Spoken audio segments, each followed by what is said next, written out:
الحمد للہ رب العالمین والصلاة والسلام علی سید الانبیاء والمرسلین اما بعد فاعوذ باللہ من الشیطان الرجیم بسم اللہ الرحمن الرحیم۔ الحمد للہ عز وجل خواتین کی نماز کے کورس سے متعلق مسائل کے لیکچرز کا سلسلہ جاری ہے، اور گزشتہ لیکچر میں ہم نے نماز کے مستحبات پر کلام کیا تھا۔ آج کے لیکچر میں انشاءاللہ عز وجل ہم نماز کے مفسدات پر کلام سماعت کریں گے۔ مفسدات ان چیزوں کو کہا جاتا ہے کہ جن چیزوں کے سبب نماز ٹوٹ جاتی ہے۔ تو آج انشاءاللہ عز وجل ہم بالترتیب ان تمام مفسدات کے بارے میں کلام سماعت کریں گے۔ سب سے پہلا مفسد نماز یعنی نماز کو توڑنے والی سب سے پہلی چیز ہے بات کرنا۔ تو اگر دوران نماز کسی سے بات چیت کر لی تو چاہے بھولے سے کی ہو چاہے جان بوجھ کے کی ہو، ہر صورت میں نماز ٹوٹ جائے گی۔ لہٰذا اگر کسی نے غلطی سے بھی بات چیت کر لی یا جان بوجھ کے کر لی تو ان دونوں صورتوں میں اس کو نماز دوبارہ سے شروع کرنی ہوگی۔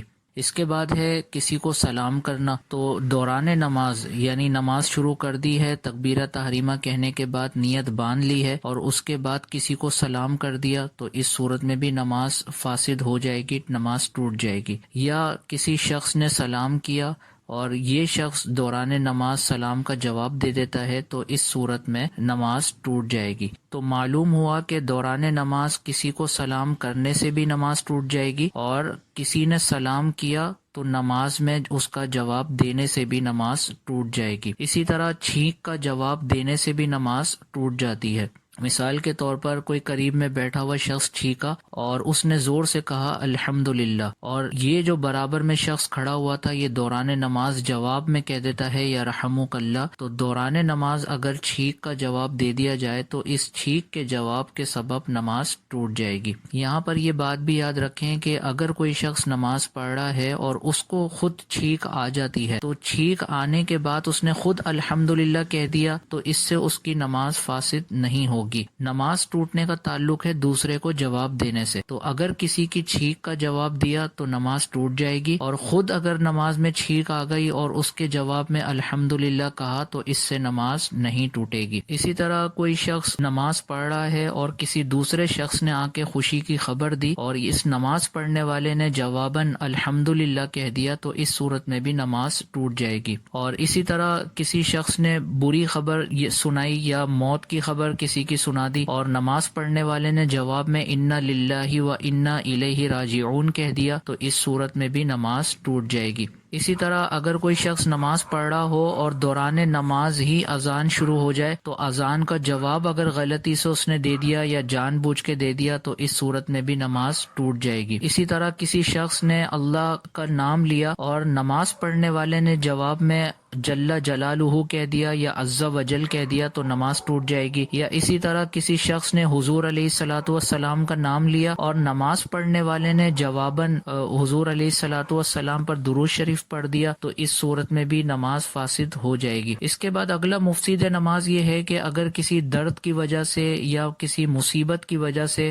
نماز پڑھنے والے کے منہ سے الفاظ نکل گئے تو اگر وہ الفاظ کم از کم 2 حروف پر مشتمل ہوئے تو اس صورت میں نماز ٹوٹ جائے گی۔ 2 حروف کا مطلب یہ ہے کہ اگر کوئی نماز پڑھ رہا ہے اور کسی تکلیف کی وجہ سے اس کا لفظ اف نکل گیا تو الف اور فا یہ 2 حروف پر مشتمل لفظ ہے، تو 2 حروف اگر کم از کم ادا کر دیے تو اس صورت میں نماز فاسد ہو جائے گی۔ اور اسی طرح اگر کوئی دوران نماز رو پڑا اور رونے میں اس کے الفاظ بن گئے اور کم از کم 2 حروف پر مشتمل الفاظ بن گئے تو اس صورت میں بھی نماز فاسد ہو جائے گی۔ اور اگر کوئی اس انداز میں رویا کہ آواز بالکل بھی نہیں ہے، فقط رو رہا ہے بغیر آواز کے، تو بغیر آواز کے رونے کے سبب نماز فاسد نہیں ہوگی۔ اس کے بعد اگلا مفسد نماز یہ ہے کہ دوران نماز کوئی چیز کھا لینا یہ بھی نماز کو توڑ دے گا، اور کھانے میں جو مقدار بیان کی گئی ہے وہ ہے چنے کی مقدار۔ تو چنے کی مقدار اگر کوئی چیز کھا لی جائے دوران نماز اور اس کو حلق سے نیچے اتار لیا جائے تو اس صورت میں نماز ٹوٹ جائے گی۔ اور اگر چنے کی مقدار سے کم کوئی چیز ہے اور وہ حلق سے نیچے اتار لی تو اس صورت میں نماز نہیں ٹوٹے گی۔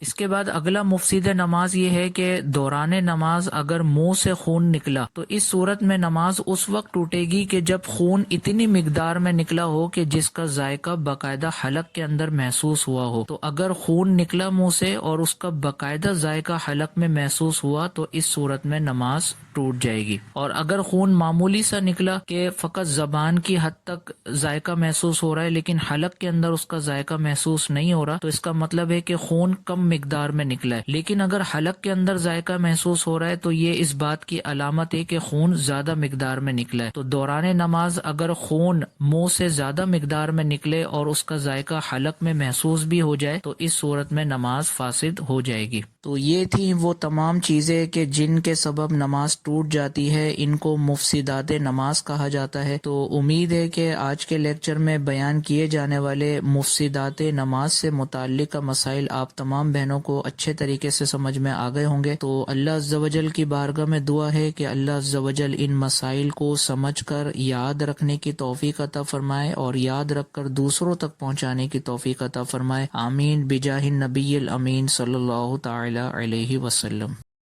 آپ دیکھ رہے ہیں PATF Islamic info YouTube channel. مزید اسلامک ویڈیوز کے لیے ہمارا چینل سبسکرائب کریں۔